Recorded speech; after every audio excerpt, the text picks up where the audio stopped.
Hello friends, welcome to BS academy online technical YouTube channel. আমি বলরাম মণ্ডল। আজ আমরা আলোচনা করব পশ্চিমবঙ্গ সরকারের একটি গুরুত্বপূর্ণ যোজনা, যেটির নাম হলো সামাজিক সুরক্ষা যোজনা। তো এই ভিডিওতে আমরা সামাজিক সুরক্ষা যোজনা সম্বন্ধে সমস্ত রকম তথ্য, যেমন কোন কোন শ্রেণীর মানুষ এতে আবেদন করতে পারবেন, সামাজিক সুরক্ষা যোজনা আসলে কি, এখানে কি কি বেনিফিট পাবেন, এখানে কি কি লাভ পাবেন আপনারা, এবং এর যোগ্যতা কেমন, কিভাবে করতে হবে, অনলাইনে সমস্ত রকম ফর্ম ফিল আপ কীরকমভাবে হবে এবং কী কী ডকুমেন্টস আপনাকে আপলোড করতে হবে, তার সমস্ত কিছু তথ্য দেখবো আমরা এই ভিডিওটিতে। তো ভিডিওটি স্কিপ না করে শেষ পর্যন্ত দেখতে থাকুন, যাতে একটি স্টেপও মিস না হয়ে যায়।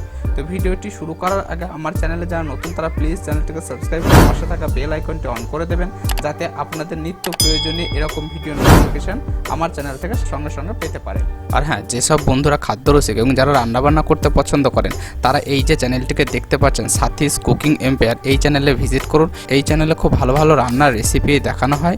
তো চ্যানেলটির লিঙ্ক আমি ডিসক্রিপশন বক্সে দিয়ে দেবো, এখান থেকে আপনারা গিয়ে খুব ভালো ভালো রান্নার রেসিপিগুলোকে দেখে নিতে পারবেন এবং অবসর সময়ে আপনি এই রান্নাগুলোকে করে দেখে নিতে পারবেন। তো চলুন ভিডিওতে ফিরে আসি। তা চলুন প্রথমে আমরা সামাজিক সুরক্ষা সম্বন্ধে সমস্ত রকম তথ্য জেনে নিই।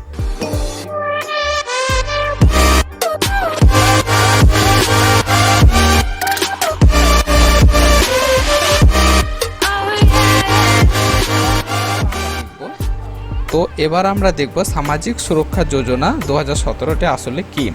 তো সামাজিক সুরক্ষা যোজনা হচ্ছে যখন কোনো অসংগঠিত শ্রমিক যখন বার্ধক্যজনিত দুর্দশা চলেছে, মানে যখন তার বয়স হয়ে যাবে, যখন সে অক্ষমতা বা অসমর্থ হয়ে যাবে, যখন তিনি সন্তানের প্রতিপালন ঠিকমতো করতে পারবেন না, তখন সেই সমস্ত অসংগঠিত শ্রমিকরা যাতে একটা নির্দিষ্ট পরিমাণ আয় সুনিশ্চিত করতে পারে, তারই একটা ব্যবস্থা আছে সামাজিক সুরক্ষা যোজনা। তো এই যে যোজনাটি রয়েছে, এই যোজনাটির অনেক কিছু আপনার বেনিফিট বা সুযোগ রয়েছে। এই যোজনার সুযোগ সুবিধাগুলি কি কি না, তো এই যোজনার সুযোগ সুবিধাগুলি হচ্ছে 18 বছর বয়সে যদি কেউ নথিভুক্ত হয়, তাহলে সেই উপভোক্তা প্রায় 2 লক্ষ টাকা ফেরত পাবেন। পরিবার বা স্বাস্থ্য কল্যাণে কি রয়েছে না, তো স্বাস্থ্যের পরিবার কল্যাণের জন্য রয়েছে সাধারণ যদি কোনো চিকিৎসা হয়, তাহলে বাৎসরিক সর্বোচ্চ 20,000 টাকা পর্যন্ত গভর্নমেন্ট থেকে সাহায্য পাবেন। শল্য চিকিৎসার ক্ষেত্রে, মানে কোনো রকম যদি অপারেশন বা হয় বা শল্য চিকিৎসা হয়, তাহলে সেক্ষেত্রে আপনার ফেরত পাবেন 60,000 টাকা। অবশ্যই সেটি যদি ওয়েস্ট বেঙ্গল হেলথ স্কিম 2008-এর অধীনে হয়ে থাকে। দুর্ঘটনাজনিত যদি কোনো কারণ হয়, তাহলে দুর্ঘটনাজনিত কারণে উপভোক্তার কর্মদিবস যদি নষ্ট না হলে ওই উপভোক্তাকে সর্বোচ্চ 10,000 টাকা পর্যন্ত দেওয়া হবে, এটা দুর্ঘটনার কারণে। এছাড়াও রয়েছে শারীরিক অসমর্থ রয়েছে। যদি মৃত্যু হয়, যদি দুর্ঘটনাকালীন যদি মৃত্যু হয়, তাহলে তিনি 2 লক্ষ টাকা পাবেন, এবং যদি স্বাভাবিকভাবে মৃত্যু হয় তাহলে যদি স্বাভাবিকভাবে মৃত্যু হয়, তাহলে তিনি 50,000 টাকা পাবেন। যদি শারীরিকভাবে অসমর্থতা চলে আসে, উপভোক্তা যদি ন্যূনতম 40% অসামর্থ্য হয়, তাহলে তিনি 50,000 টাকা পাবেন। যদি 40% যদি অসামর্থ্য হয়ে যায়, উপভোক্তা দুর্ঘটনার কারণে যদি 2টো চোখের দৃষ্টি হারান বা 2টি হাতের কর্মক্ষমতা হারান বা 2টি পায়ের ক্ষমতা যদি হারিয়ে যায়, তাহলে তিনি 2 লক্ষ টাকা ক্ষতিপূরণ হিসেবে পাবেন। তো এইগুলো রয়েছে। এছাড়া রয়েছে শিক্ষা খাতে। তো যে উপভোক্তা থাকবেন, সেই উপভোক্তার শিক্ষা খাতে যদি কোনো ছেলে মেয়ে যদি পড়াশোনা করে, তাহলেও কিন্তু তিনি বছরে একটা পরিমাণ সাহায্য গভর্নমেন্টের কাছ থেকে পাবে এই যোজনা থেকে। তো কোথায় কিভাবে পাবেন, যদি একাদশ শ্রেণীতে যদি পড়ে, তাহলে পাঠরত যে একাদশ শ্রেণীর ছাত্র থাকবে, তিনি 4,000 টাকা পাবে। যদি দ্বাদশ শ্রেণীতে পড়ে, তাহলে 5,000 টাকা করে পাবে। যদি আইটিআই যদি পড়ে, তাহলে তিনি বাৎসরিক 6,000 টাকা পাবে। কেউ যদি গ্র্যাজুয়েশন করে, তাহলে সে বছরে 6,000 টাকা করে পাবে। পোস্ট গ্র্যাজুয়েট যদি করে, তাহলে বাৎসরিক 10,000 টাকা করে পাবে। পলিটেকনিকে যদি কেউ পড়ে, তাহলে তিনি 10,000 টাকা পাবেন। ডাক্তার ইঞ্জিনিয়ারিং করলে সে বাৎসরিক 30,000 টাকা করে পাবেন। তো এইগুলো রয়েছে সুযোগ সুবিধা শিক্ষাক্ষেত্রে। এই যে সুযোগ সুবিধাগুলো আছে, এই সুযোগ সুবিধাগুলো উপভোক্তা কিভাবে পাবেন না, তো সমস্ত রকম সুযোগ সুবিধা পেতে উপভোক্তা সামাজিক সুরক্ষা যোজনা বিধি ও অনিয়ম 2017-তে বর্ণিত যে 5 নম্বর ফর্ম রয়েছে, সেই 5 নম্বর ফর্মে আবেদন করতে হবে ব্লকে। বা SSY সম্বন্ধে যা কিছু আপনাদের জিজ্ঞাসা আছে আমাকে কমেন্ট বক্সে করতে পারেন, আমি তার উত্তর দিয়ে দেবো। এবং এই পিডিএফটা যে রয়েছে, এই পিডিএফটার ডাউনলোড লিঙ্ক আমি আমার ডেসক্রিপশন বক্সে দিয়ে দেবো, ওখান থেকে আপনারা ডাউনলোড করে সমস্তগুলো পড়ে নিতে পারবেন। এখানে সমস্ত প্রশ্নের অ্যান্সার কিন্তু দেওয়া রয়েছে। তো চলুন আমরা দেখে নিই যে অনলাইনে আমরা এর জন্য আবেদন করব কিভাবে। তো সামাজিক সুরক্ষা যোজনা অনলাইনে ফর্ম ফিল আপ করার জন্য প্রথমেই চলে আসবেন গুগল পেজে। তো গুগল পেজে এসে আপনারা টাইপ করবেন SSY। তো SSY টাইপ করে আপনি এখানে এন্টার মারবেন। তো এন্টার মারলে এরকম একটি ওয়েব পেজ খুলে যাবে এবং ওয়েব পেজে প্রথমেই চলে আসবে ssy.wblabor.gov.in। তো এই wblabor.gov.in এইটিতে আমরা ক্লিক করব। তো এই ওয়েবসাইটটিতে ক্লিক করলে আমরা একটা পেজে চলে আসবো। তো ssy.wblabor.gov.in এ ক্লিক করলে আমরা এই ওয়েব পেজটিতে চলে আসতে পারবো। এটি হচ্ছে গভর্নমেন্ট অফ লেবার ডিপার্টমেন্টের একটি অফিসিয়াল ওয়েবসাইট। এই অফিসিয়াল ওয়েবসাইট যে কোনো একটি পেজে ক্লিক করলে আমরা মেন পেজে ঢুকতে পারবো। তো এখানে আমরা একটা জায়গায় ক্লিক করে নেবো।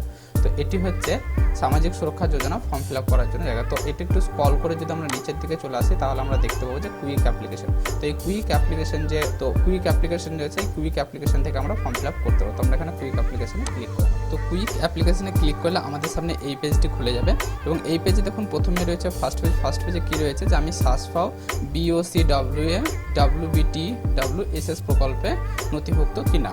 তো আমরা এখানে যে অফলাইনে নথিভুক্ত আছে সে এখানে নথিভুক্ত করবে, দিয়ে অফলাইনে রেজিস্ট্রেশন নাম্বার দিয়ে করতে হবে। আর যিনি নথিভুক্ত নয় ফেস, তিনি এখানে নথিভুক্ত নয় ক্লিক করবেন। তো নথিভুক্ত নয় ক্লিক করলে আপনাকে এই পেজে নিয়ে চলে আসবে। তো এই পেজে দেখুন কর্মচারী শ্রেণী রয়েছে। কর্মচারী প্রকার, তিনি কি কোন প্রকারের কর্মচারী, মানে নির্মাণ কর্মী মানে কনস্ট্রাকশনাল ওয়ার্কার কিনা, বা পরিবহন কর্মী বা ট্রান্সপোর্ট ওয়ার্কার কিনা, বা অন্যান্য শ্রমিক কিনা। তো এখানে যেরকম আছেন তিনি সেরকম সিলেক্ট করে নেবেন। তো এখানে আমরা নির্মাণ কর্মী সিলেক্ট করে নেবো। তো নির্মাণ কর্মী সিলেক্ট করলে এখানে ওয়ার্ক টাইপ লিস্ট দিয়ে দেবে। তো এখানে ওয়ার্ক টাইপ লিস্ট হলে কী টাইপের ওয়ার্ক আমরা করে থাকি। তো এখানে রয়েছে অনেকগুলো অপশন রয়েছে, দেখুন brick field worker, carpenter, electrician, mason, plumber, stone crushing, তো এগুলো রয়েছে। তো আমরা এখান থেকে মেশনটাকে সিলেক্ট করবো, যেহেতু আমি মেশনের কার্ডটা করতে চাইছি। তো আপনারা এখান থেকে দেখে নেবেন, বা এখান থেকে যদি পরিবহন শ্রমিক হন তো পরিবহন শ্রমিকে গিয়ে পরিবহন শ্রমিকের ওগুলো সিলেক্ট করে নেবেন। ক্লিনার, ড্রাইভার, হেল্পার, আদার্স এগুলো কি, বা অন্যান্য শ্রমিক যারা রয়েছে অন্যান্য শ্রমিকদের ক্ষেত্রে একটা সুবিধা রয়েছে এখানে স্বনির্ভর। অন্যান্য শ্রমিকে যদি ক্লিক করেন তো স্বনির্ভর বা অসংগঠিত শিল্প যেটা আছে, যদি আপনি নিজেই কাজ করেন স্বনির্ভর, সেখান থেকে আপনার এরকম রয়েছে আমিন, বারবার, কার্পেন্টার, কবলার, সাইকেল রিক্সা, পুলার বা ডোমেস্টিক সার্ভেন্ট, ফিশারম্যান, যেরকম আছেন সেই রকম অসংগঠিত শ্রমিক অনুযায়ী আপনারা এটা সিলেক্ট করবেন। বা এখান থেকে যদি আপনি অসংগঠিত শিল্পে থাকেন তো এখানে অসংগঠিত শিল্পে সিলেক্ট করে এখানে আপনি সেগুলো সিলেক্ট করবেন। তো অটোমোবাইল রিপেয়ারিং গ্যারেজ হোক, বা বিড়ি ওয়ার্কার হোক, বিড়ি শিল্পে যারা কাজ করেন, বা বোটম্যান সার্কিট বা বোন মিল, যেরকম যে রয়েছে আপনাদের পেশা সেরকমভাবে আপনারা এটাকে সিলেক্ট করবেন। তো আমি এখানে নির্মাণ কর্মীটাকে সিলেক্ট করে নেবো এখান থেকে মেশন। তো এরপরে রয়েছে সামাজিক সুরক্ষা যোজনার যে একটা চেক লিস্ট দেবে। তো আপনাকে এখানে চেক বক্সে চেক করে নিতে হবে, তো আপনি এটাকে কন্টিনিউ করে দেবেন। তো কন্টিনিউ করে দিলে আপনাদের সামনে এই পেজটি খুলে যাবে। এই পেজটিতে যদি আপনারা প্রথমেই দেখছেন যে একটা নির্দিষ্ট মোবাইল নাম্বার দিতে হবে, তো এখানে মোবাইল নাম্বার চেয়েছে, আপনি এখানে মোবাইল নাম্বারটি দিয়ে দেবেন। এখানে আধার কার্ড নাম্বার চেয়েছে, তো এখানে আধার নাম্বার দেবেন। এখানে এপিক কার্ডের নাম্বার মানে ভোটার কার্ডের নাম্বার দেবেন। এখানে হচ্ছে যে অ্যাপ্লিক্যান্ট থাকবে তার প্রথম নাম, এখানে মিডিল নাম যদি থাকে তো মিডিল নাম দেবেন। এখানে হচ্ছে পদবি, তো এখানে এটি ফিল আপ করার পর এখানে আপনার নিচে আসবে পিতার নাম। তো এখানে আপনারা পিতার নাম দেবেন, এখানে মাতার নাম মানে মায়ের নাম দেবেন, এখানে বাবার নাম, এখানে হচ্ছে মায়ের নাম। এরপরে হচ্ছে জন্ম তারিখ, এখান থেকে আপনারা জন্ম তারিখটি সিলেক্ট করে নেবেন। এবং জন্ম তারিখটি খুব ইম্পর্টেন্ট, কারণ এটা আপনার পরবর্তীকালে যে লগ ইন করবেন সেই লগ ইনের পাসওয়ার্ড হয়ে যাবে এই জন্ম তারিখটি। এরপরে চেয়েছে আপনার এখানে জেন্ডার সিলেক্ট করতে, তো আপনার এখানে জেন্ডারটা সিলেক্ট করে নেবেন। এরপরে রয়েছে বৈবাহিক অবস্থান মানে ম্যারিটাল স্ট্যাটাস, তো এখানে আপনারা ম্যারিটাল স্ট্যাটাসটা দিয়ে নেবেন। এখানে আনম্যারিড, ম্যারিড, উইডো, ডিভোর্সি, এখানে উইডোর সমস্ত রকম অপশন রয়েছে, তো আপনারা এখান থেকে সিলেক্ট করে নেবেন। তো এখানে যদি আপনারা ম্যারিটাল স্ট্যাটাস দেন অবশ্যই এখানে স্বামীর নাম দিতে হবে। তো এখানে স্বামীর নাম আপনাকে ম্যান্ডেটরি করবে, তো এখানে আপনাকে স্বামীর নাম দিয়ে এখানে ধর্ম, এটি হচ্ছে আপনার সামাজিক কাস্ট মানে জেনারেল ক্যাটাগরিটি সিলেক্ট করে নেবেন। জেনারেল না ওবিসি, এসসি, এসটি এগুলো সিলেক্ট করে নেবেন। এরপরে হচ্ছে যে আপনার স্থায়ী ঠিকানা, তো এখানে ঠিকানাতে রাজ্য সিলেক্ট করাই থাকবে, আপনাকে চেঞ্জ করতে হবে না এখন। এরপর হচ্ছে যে জেলা, এখান থেকে সিলেক্ট করে নেবেন জেলা। এখান থেকে মহকুমা সিলেক্ট করে নেবেন, এখান থেকে যেমন জেলা সিলেক্ট করে নিচ্ছে, আপনার যেমন জেলা হবে সেরকম আপনি জেলাগুলো সিলেক্ট করে নেবেন। তো এবার জেলা সিলেক্ট করলে আপনি এখানে মহকুমা সিলেক্ট করবেন, এখানে ব্লক সিলেক্ট করে নেবেন। তো এখানে মহকুমাটি সিলেক্ট করলে এখানে আপনার ব্লক না মিউনিসিপ্যালিটি না কর্পোরেশন এই তিনটে অপশন রয়েছে। তো ব্লক হলে আপনার ব্লক সিলেক্ট করবেন, মিউনিসিপ্যালিটি হলে মিউনিসিপ্যালিটি সিলেক্ট করে নেবেন, কর্পোরেশন হলে কর্পোরেশন সিলেক্ট করে নেবেন। তো এখানে যদি ব্লক সিলেক্ট করেন তো এখানে ব্লকের নামগুলো আসবে, এখানে যদি কর্পোরেশন সিলেক্ট করেন তো কর্পোরেশনের নাম আসবে, এখানে যদি মিউনিসিপ্যালিটি সিলেক্ট করেন তো এখানে মিউনিসিপ্যালিটির নাম চলে আসবে। এরপরে রয়েছে থানা এখান থেকে সিলেক্ট করে নেবেন, এখান থেকে পোস্ট অফিস সিলেক্ট করে নেবেন, এখানে পোস্ট অফিস সিলেক্ট করলে অটোমেটিক্যালি পিনকোডটা চলে আসবে, আপনাকে পিনকোড মারতে হবে না, দিয়ে দেবে এখান থেকে। তো এরপরে রয়েছে গ্রাম পঞ্চায়েত, গ্রাম পঞ্চায়েতের নাম আপনি এখান থেকে সিলেক্ট করে নেবেন। এরপরে রয়েছে গ্রামের নাম, তো এখানে আপনারা গ্রামের নামটিকে দিয়ে দেবেন, গ্রামের নামটি লিখে দেবেন। তো এটা গেল স্থায়ী ঠিকানা। বর্তমান ঠিকানা যদি আপনার একই হয় তাহলে আপনি এখানে চেক বক্সে ক্লিক করে দেবেন যে স্থায়ী ঠিকানা বর্তমান ঠিকানা একই। তো এরপরে আপনারা একটু নিচের দিকে চলে আসলে দেখবেন একটা চেক বক্স আছে, আমি সামাজিক সুরক্ষা যোজনা 2017 সমস্ত নিয়ম এবং প্রবিধান করেছি। তো এটাকে আপনারা চেক করে দেবেন। এটাকে চেক করলে আপনাকে একটা পরের পেজে, এটাকে যে চেক করবেন আপনাকে এরকম একটি পরের পেজে দিয়ে দেবে, যেখানে এখানে এসএস নাম্বার দেখা যাচ্ছে, হ্যাঁ, তো এখানে পাসওয়ার্ড এরকম দেখা যাচ্ছে। তো আপনি এটিকে এবার প্রিন্ট করে নিতে পারেন বা এখান থেকে কন্টিনিউ ক্লিক করে পরবর্তী স্টেপগুলোকে করতে পারবেন। তো আমরা এখান থেকে কন্টিনিউ ক্লিক করব, এখান থেকে আমরা অবশিষ্ট যে ফর্মটি রয়েছে সেটি ফিল আপ করে নেব। তো চলুন আমরা দেখে নিই বাকি অংশটুকু নিয়ে। আমরা ফর্মের বাকি অংশটা আমরা কমপ্লিট করব। তো এখানে প্রথমের দিকে আপনাদের সব কিছু এগুলো দেওয়াই থাকবে, যেহেতু আমরা আগে থেকে ফর্মটা ফিল আপ করে এসেছি। তো এরপরে আমরা নিচের দিকে যাব, শুধুমাত্র আমরা ডকুমেন্টসগুলোকে আপলোড করব। তো এরপর হচ্ছে অবশিষ্ট তথ্যাবলী, এখান থেকে আমাদের ফর্মটিকে ফিল আপ করব। তো প্রথমেই কী চেয়েছে, প্রথমেই চেয়েছে আবেদনকারী ছবি। তো আমরা এখানে আবেদনকারী ছবিটিকে আপলোড করে দেবো। তো এখান থেকে আমি ছবিটিকে আপলোড করে দিলাম। এরপরে চেয়েছে আবেদনকারী স্বাক্ষর। তো আমরা এখানে আবেদনকারী স্বাক্ষর হতে পারে বা এলটিআই বা টিপসও দিতে পারে। তো আমরা সেটিকে এখান থেকে সিলেক্ট করে নেব। এটিও অবশ্য 2 MB হতে হবে সর্বাধিক, এবং জেপিজি বা পিএনজি বা পিডিএফ ফরম্যাট হলেই হবে। তো এখান থেকে আমরা এটিকে আবেদন যে রয়েছে সেটিকে আমরা, তো এখান থেকে আমরা আবেদনকারী স্বাক্ষরটি দিয়ে দিলাম। এরপরে চেয়েছে আধার কার্ড। তো এখান থেকে আমরা আধার কার্ডটিকে আপলোড করে দেবো। তো এখানে আমরা আধার কার্ডটিকে আপলোড করে দিলাম। এরপরে চেয়েছে ভোটার কার্ড এপিক। তো এপিক কার্ডটিকেও আমরা এখান থেকে আপলোড করে দেব। তো আপলোড করে দিলাম। এপিক কার্ড আপলোড করে দেওয়ার পরে অন্যান্য নথিপত্র যদি থাকে আপনি দেবেন। এরপরে চেয়েছে আপনার বিপিএল, হ্যাঁ, বিপিএল স্থিতি মানে বিপিএল আছে কি নেই। তো আমরা এখানে যদি বিপিএল আছে তাই এখানে ইয়েস করবো, যদি বিপিএল না থাকে তো নো করবেন। তো যেহেতু আমার বিপিএল এখানে আছে তো আমি ইয়েস করলাম, এবং যদি বিপিএল না থাকে নো করতে হবে, এবং বিপিএল এর নাম্বারটি এখানে দিতে হবে। তো আমরা এখান থেকে বিপিএল এর নাম্বারটিকে দিয়ে দেবো। তো এখানে বিপিএল নাম্বারটি আমি দিয়ে দিলাম। এরপরে চেয়েছে ব্যাঙ্ক ডিটেলস। তো এখানে আমরা ব্যাঙ্কের ডিটেলসটি দিয়ে দেবো। তো ব্যাঙ্ক ডিটেলসে প্রথমে চেয়েছে জেলা। তো এখান থেকে আমরা জেলা সিলেক্ট করে নেবো, যে জেলায় ব্যাঙ্কটা আমার রয়েছে। তো জেলা সিলেক্ট করে দেবে। ব্যাঙ্কের নেম চেয়েছে, তো এখানে সমস্ত ব্যাঙ্কের নাম চলে আসবে, এলাহাবাদ, অ্যাক্সিস, বন্ধন। তো আপনার যে ব্যাঙ্কে অ্যাকাউন্ট আছে সেখানে আপনি সিলেক্ট করুন। তো আমার এখানে স্টেট ব্যাঙ্ক রয়েছে, তো আমি আপনার স্টেট ব্যাঙ্কটিকে সিলেক্ট করে নিলাম। এরপরে চেয়েছে আপনার অ্যাকাউন্ট নম্বর। তো এখানে আপনাকে অ্যাকাউন্ট নম্বরটিকে দিয়ে দিতে হবে। তো এখানে সমস্ত ব্যাঙ্ক ডিটেলস আপনি দিয়ে দেবেন। অ্যাকাউন্ট নম্বর, এখানে স্থান মানে আপনার ব্যাঙ্ক যেখানে রয়েছে সেই স্থানটিকে সিলেক্ট করে নেবেন। এখানে শাখার নামটা অটোমেটিক্যালি চলে আসবে এবং ঠিকানাও অটোমেটিক চলে আসবে, এবং এখানে আইএফসি কোডটি আপনাকে মেরে দিতে হবে। তারপরে এখানে ব্যাঙ্ক ডিটেলসটা আপনাকে আপলোড করে দিতে হবে। তো এটাকে আমরা করে দেবো। তো এরপরে চেয়েছে যে ফর্ম নম্বর 1। তো আমাদেরকে আপনাকে আগেই বলেছি যে ফর্ম নম্বর 1টা আমি ডিসক্রিপশন বক্সে লিঙ্ক দেওয়া আছে, ওখান থেকে আপনারা ডাউনলোড করে ফিল আপ করে স্ক্যান করে নেবেন। তো এখানে দিতে হবে। তো ফর্ম নম্বর 1 আছে, হ্যাঁ, এখানে হ্যাঁ করে দেবেন। তো সেই ফর্ম নম্বর 1টিকে আপনি এখান থেকে এই ফর্মটিকে আপনারা আপলোড করে দেবেন। তো এরপরে চেয়েছে এই যে ফর্মটি রয়েছে, এই ফর্মটির শংসাপত্র কে দিয়েছে। তো এখানে আমরা শংসাপত্রটি দিয়েছে আমাদের এখানে প্রধান গ্রাম পঞ্চায়েত, এটা করে নেবো। তো আপনাদের এখানে আপনারা সিলেক্ট করে নেবেন যে হবে মেয়র হতে পারে, আপনার এমএলএ, এমপি, প্রধান, সভাপতি, জেলা পরিষদের সভাপতিও হতে পারে। তো আপনারা এখানে সিলেক্ট করে নেবেন, এখানে প্রধানটা সিলেক্ট করে নিলাম। তো এরপরে রয়েছে আপনার উপর নির্ভরশীল ব্যক্তির বিবরণ। যদি আপনার এখানে আপনার উপরে কেউ যদি নির্ভরশীল থাকে তাহলে অবশ্যই এটিকে দেবেন যে নির্ভরশীল, হ্যাঁ করে তাদের নামগুলোকে দেবেন, এবং যদি না থাকে তাহলে আপনি এখানে নো করে দেবেন। তো এখানে আমি নো করে দিলাম, যেহেতু নেই। এরপরে হচ্ছে নমিনি। তো আপনাকে এখানে নমিনি ডিটেলস দিতে হবে। তো আপনি এখানে যদি কারো নমিনি করতে চান তাহলে এখানে নমিনি দিবেন, আর যদি নমিনি না করতে চান তাহলে এখানে নমিনি দেবেন না। যেহেতু আমি একটা নমিনি দেবো তো এখানে আমি হ্যাঁ করে দিলাম। তো এখানে নমিনির নেম দিয়ে দেবেন আপনি। তো আমি এখানে নমিনির নেম দিয়ে দিলাম।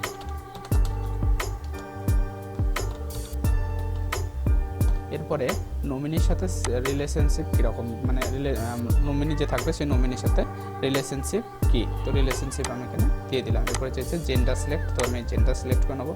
এখানে ডেট অফ বার্থ চেয়েছে, তো আমি এখান থেকে ডেট অফ বার্থটিকে সিলেক্ট করে নেবো, বা আপনি এখানে টাইপ করেও চেঞ্জ করে দিতে পারেন। তো এখান থেকে আমি ডেট অফ বার্থটিকে সিলেক্ট করে নেবো।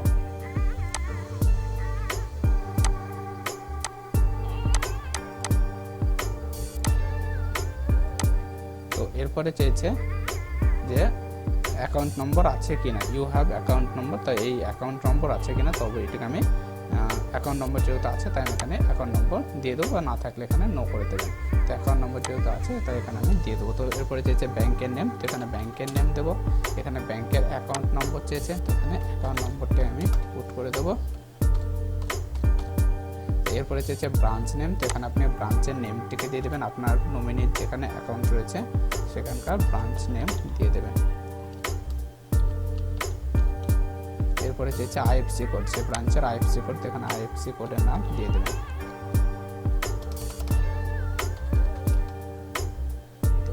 এটিকে অ্যাড করে নেবেন, এটিকে অ্যাড হয়ে যাবে। তারপরে আপনি নিচের দিকে চলে আসবেন, এখানে হচ্ছে পিএফ বা ইএসআই সংক্রান্ত, আপনার যদি কোনো পিএফ করা থাকে তো সেই পিএফ বা ইএসআই যদি করা থাকে তো আপনি সেখানে বিবরণগুলো এখানে দিয়ে দেবেন। তো পিএফ এর গ্রহণ করতে যদি চান তো এখানে ইয়েস করুন, আর যদি না চান তো এখানে নো করুন। তো এখানে মাসিক আয় চেয়েছে, তো এখানে আপনার মাসিক আয়, যে মাসের যে আয় রয়েছে সেই আয়টিকে আপনি এখানে দিয়ে দেবেন। তো আমি এখানে মাসিক আয় দিয়ে দেবো। তো এরপরে চেয়েছে আমি সামাজিক সুরক্ষা যোজনার নিয়ম মেনে চলতে সম্মত, তো এখানে একটা চেক বক্স করতে হবে। তো আপনি এটিকে চেক বক্সে ক্লিক করে দেবেন, এটিকে সাবমিট করে। তো ফর্মটিকে সাবমিট করে দিলে দেখুন এখানে আপনাকে দেবে যে ফর্ম সাবমিটেড সাকসেসফুলি, তো এটিকে আপনি ক্লোজ করে দেবেন। তো দেখুন আপনি সাবমিট করে দিলে আপনাকে এই পেজটি দেখাবে, যেখানে আপনার স্ট্যাটাস চেক করে নিতে পারবেন। এখানে দেখুন এটিকে পেন্ডিং রয়েছে, যেহেতু এইমাত্র আমি সাবমিট করলাম। এখানে ভিউ যদি ক্লিক করেন তো ফর্মটি আপনি যে ফিল আপ করলেন সেটিকে দেখতে পাবেন এবং ডাউনলোডও করে নিতে পারবেন। এবং এটি যখন আপনার অ্যাপ্রুভ হয়ে যাবে তখন এই যে কার্ডটি আছে, এই কার্ডটি এসএমসি কার্ড, এই কার্ডটিকে আপনি এখান থেকে ডাউনলোড করে নিতে পারবেন যখন এই স্ট্যাটাসটি পেন্ডিংয়ের জায়গায় অ্যাপ্রুভ হয়ে যাবে। তো এটিকে আপনি ডাউনলোড করতে পারবেন। এখানে আইডেন্টি কার্ড রয়েছে প্রভিডেন্ট ফান্ডের, তো এখান থেকে আপনি সেটিকে ডাউনলোড করে নিতে পারবেন। তো এটিকে যখন পেন্ডিং রয়েছে অ্যাপ্রুভ হয়ে গেলে এগুলো আপনি প্রভিডেন্ট ফান্ডের পাসবুক, এখান থেকে আপনি এসএসওয়াইয়ের যে কার্ডটি রয়েছে সামাজিক মুক্তি কার্ড, সেই সামাজিক মুক্তি কার্ড আপনি এখান থেকে ডাউনলোড করে নিতে পারবেন। তো এগুলো এখান থেকে করা যাবে। তো আজকে ভিডিওটি এই পর্যন্তই ছিল। ভিডিওটি যদি আপনাদের ভালো লেগে থাকে অবশ্যই ভিডিওতে লাইক করবেন এবং কোনো কোশ্চেন্স থাকলে সেটাকে কমেন্টে জানাবেন। প্রচুর পরিমাণে শেয়ার করুন ভিডিওটি, যাতে সবাই এই সুবিধাটি দিতে পারে। তো আজকের মতো এই পর্যন্তই, পরে দেখা হবে পরবর্তী ভিডিওতে।